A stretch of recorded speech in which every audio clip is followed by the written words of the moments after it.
Hello, and welcome to the recording section of our training today.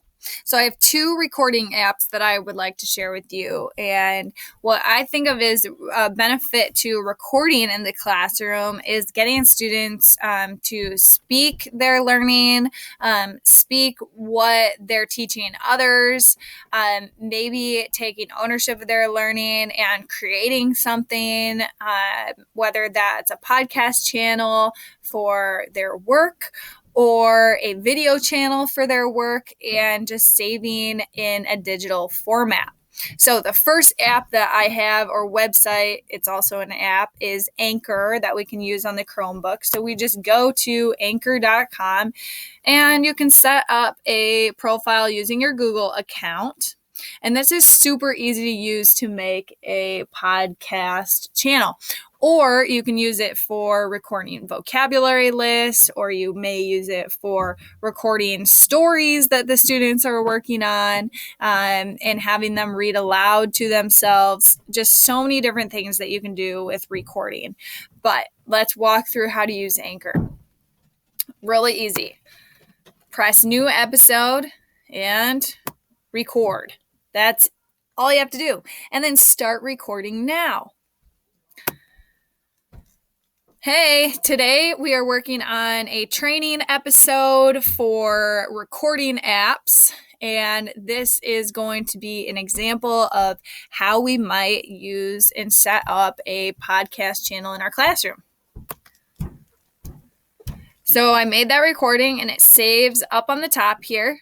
And when I want to create my episode, I actually have to drag and drop into the right hand, and all we need to do is save our episode once I have all of our files in there.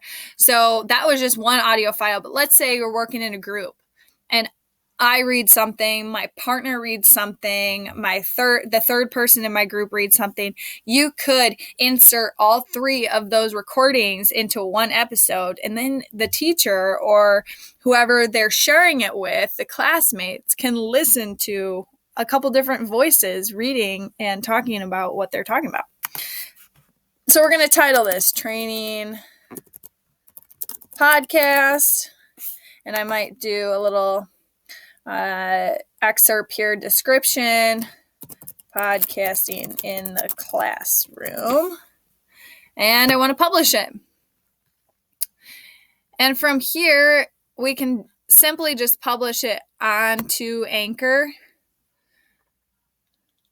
and they will review it, but it also goes on to Apple, it goes on to Spotify, so it gets approved by each of those, and it's underneath your Anchor account. So how easy was that? And here it is, episode segments. Just that first one I put in there it is.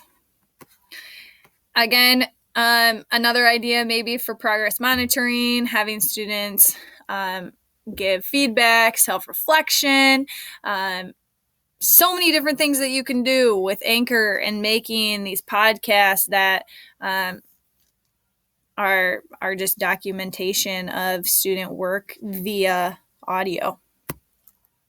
The second recording app I have on here is a screen recording app. So it creates videos and it's called Screencastify. You may have heard of it before. It is actually what I use to make these training videos here. And it's an extension. And I don't know if this is going to come up on the actual screen recording since this is what I'm using right now. But if you select your Screencastify icon, then you can click start recording, and it's that easy. You can do audio, you can do video, you can have your face in the lower right hand corner or in one of the corners. You could do a full webcast where it's just you on camera, it's not even your screen. And one thing that I absolutely love about Screencastify is that, number one, it's free up to 10 minutes of recording. I'm not sure why you would need to make videos longer than 10 minutes, but a student might want to record their presentation instead of giving it in front of the class. That's a differentiation that you might use it for, or sharing it with another student.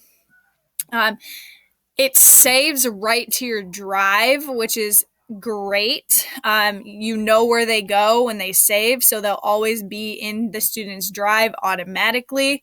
And you can also share it to YouTube if you have a class channel or the students have channels on a kids safe platform for YouTube, and they can put their videos right in there. So that is Screencastify, which is one of my favorites to use.